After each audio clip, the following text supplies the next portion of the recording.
Ok, vamos lá. Então, olha só que legal. A gente tinha uma linha de carga, dobrou ela e fez um anel. Com o anel agora, a gente vai formar uma outra coisa, uma outra simetria, que é o disco de carga, tá? Então, o que seria esse disco de carga? O disco de carga seria um objeto, né, que ele tem um determinado raio R, ok? Um raio Rão. Ele tem os mesmos eixos, vamos colocar aqui, ó, do centro, tá? O eixo X para cá, o eixo Z para cá, o eixo Y para cá, ok? E aí ele tem aqui, ó, eu vou colocar aqui, ó,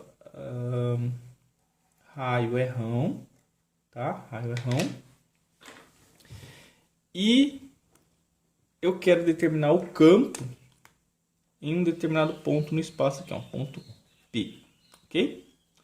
Acontece o seguinte, esse disco aqui ele é todo preenchido, tá? Ele é todo preenchido. Ele tá...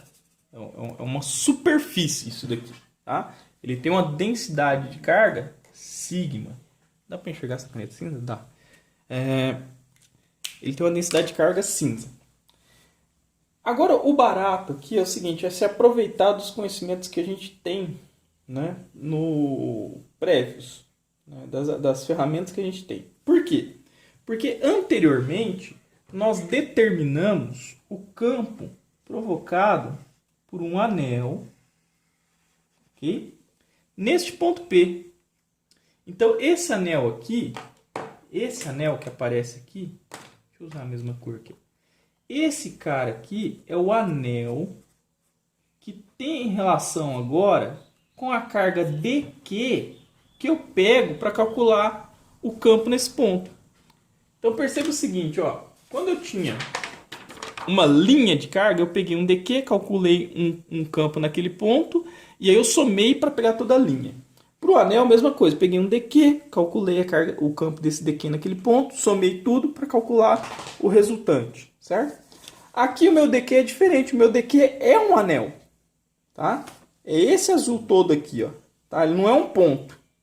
Por que que ele é um anel? Ele é um anel porque se eu pegar ele e variar o R, né? Se o meu dQ andar em R, eu faço um disco, tá?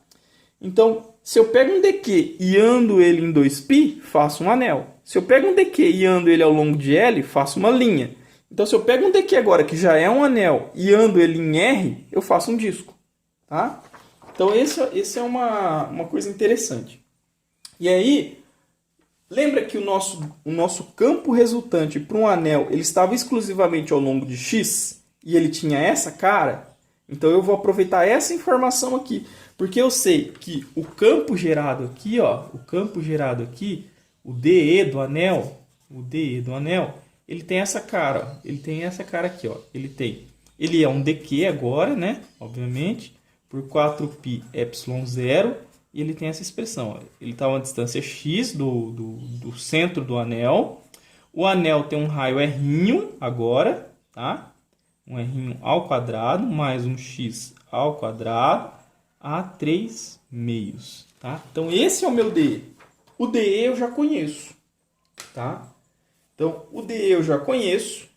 E aí agora o que eu preciso fazer é pegar esse DE meu, variar ele em R para eu poder obter o disco, tá?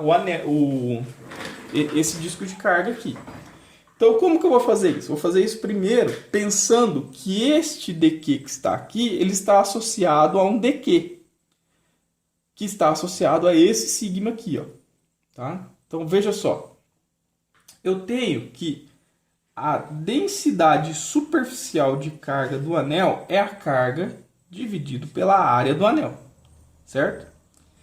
Isso daqui é a mesma coisa que eu pegar um pedacinho de carga dividido por um pedacinho de área, ok?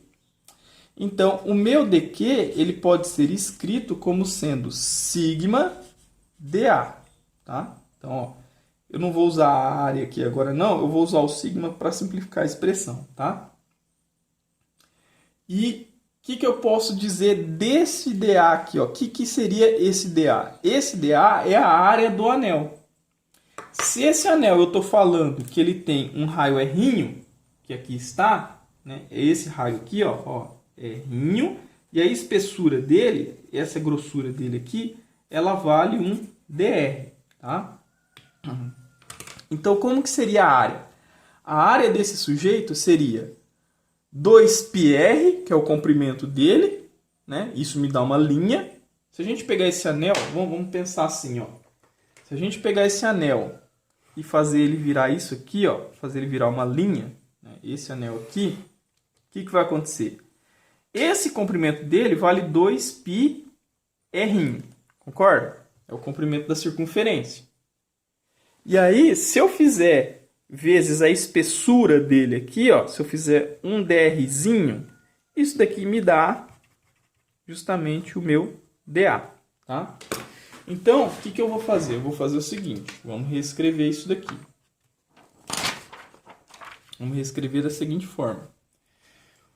O meu dQ, ele será o meu sigma vezes o dA, que é 2πr dr, ok?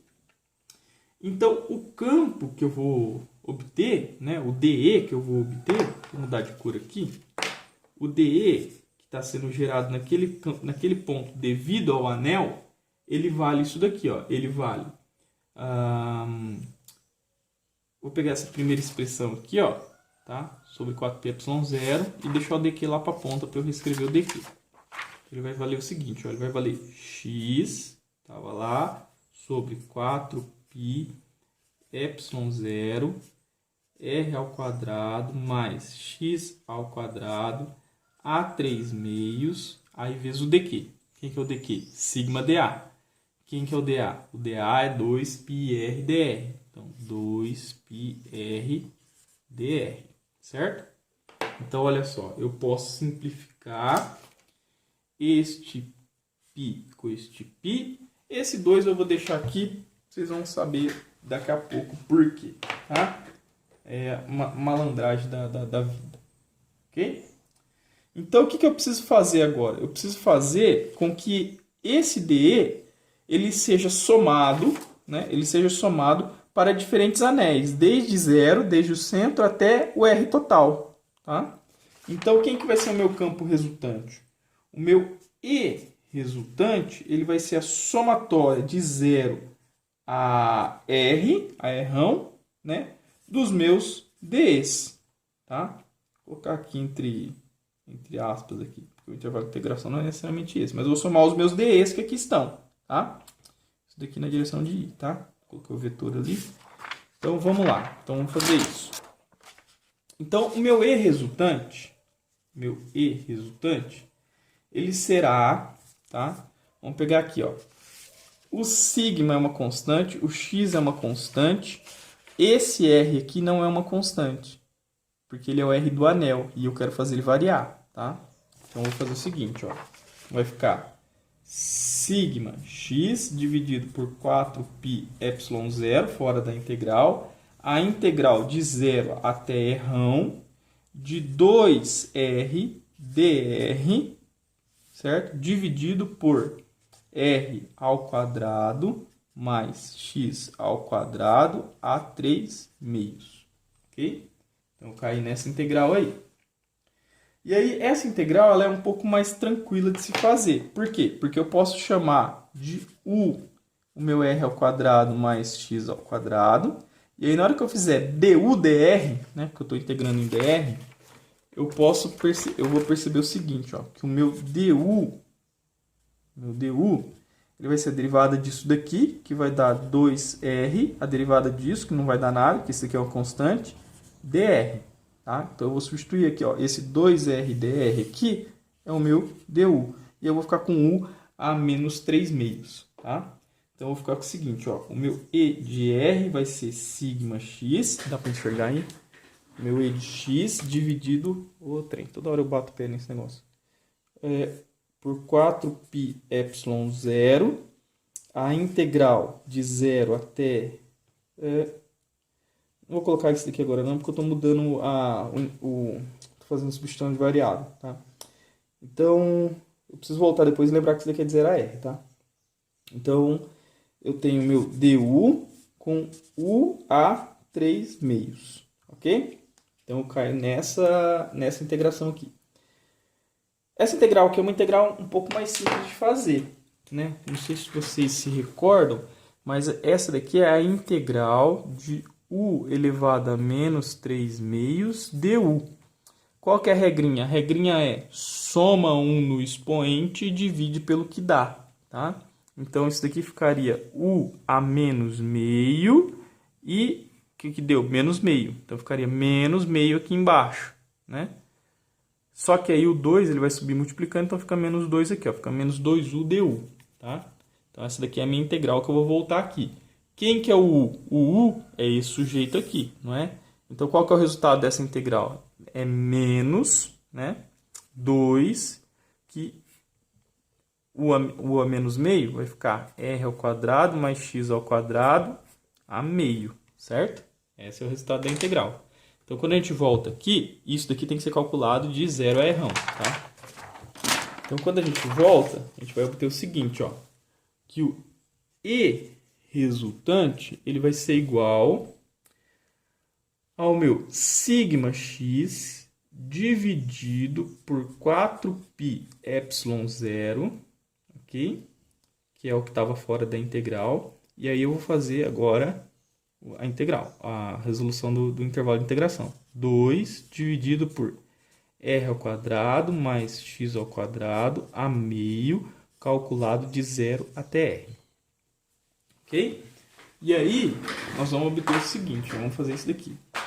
Nós vamos obter, esse 2 eu já vou lançar ele aqui para fora e vou simplificar ele. Vou simplificar ele com esse 4 aqui. Gente, esses pincéis são incrivelmente horríveis. Ok, então vamos lá. Então eu tenho que o meu E de R ele vai ser sigma x dividido por 2 epsilon 0, 2π epsilon 0. Eu perdi um π em algum lugar, gente. Calma lá. Calma lá, calma lá, calma lá. O π eu cortei. O π eu tinha cortado, tá vendo? Tinha cortado lá atrás. Então esse π aqui não tem, não. Nem esse aqui, nem esse aqui. Corrige aí pra mim. Epsilon 0, tá? 2 epsilon 0. E aí eu fico com menos 1 sobre r ao quadrado mais x ao quadrado a meio. Menos, menos vai dar mais, tá? Porque tem esse menos aqui.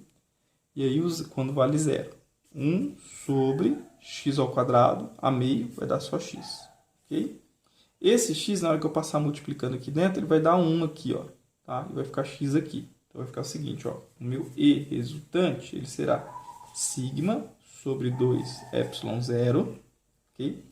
Vou colocar aqui 1 menos essa outra expressão que vai ficar aqui, ó, x sobre r ao quadrado mais x ao quadrado a meio, ok? Então, esse daqui seria o campo resultante para o anel, ok? Esse daqui é para o anel. No eixo, tá? No eixo dele, você teria esse campo aqui. Um negócio interessante de notar é o seguinte, quando a gente trabalha numa situação limite, né? Olha aqui para esse campo, né? Deixa eu pegar uma folha aqui, calma lá. Quando a gente pega esse, a gente olha para esse campo aqui, ó, tá? Se esse R for para infinito, o que significa esse R ir para infinito? Significa que você está olhando muito próximo do seu plano de carga, né? Ou o seu plano de carga aumentou enormemente, tá? Ele é muito grande, um disco muito grande. Percebe que essa expressão aqui ela vai a zero?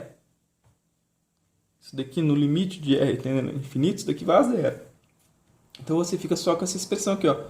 O seu campo resultante, ele é um sigma sobre 2 epsilon 0. Esse é um resultado interessante que a gente vai usar lá na frente, tá? Ele é uma constante. Ele depende apenas da densidade de carga, tá?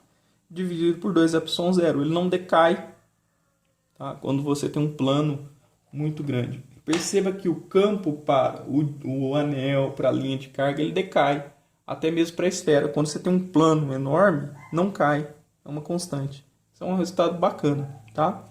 Agora, o mais bacana disso tudo é que todo esse sofrimento que a gente fez aqui nesses vídeos de hoje, eles serão sanados, né? Eles serão menos traumáticos assim que a gente introduzir um novo conceito que é a lei de Gauss, tá? Então aguardem cenas dos próximos capítulos.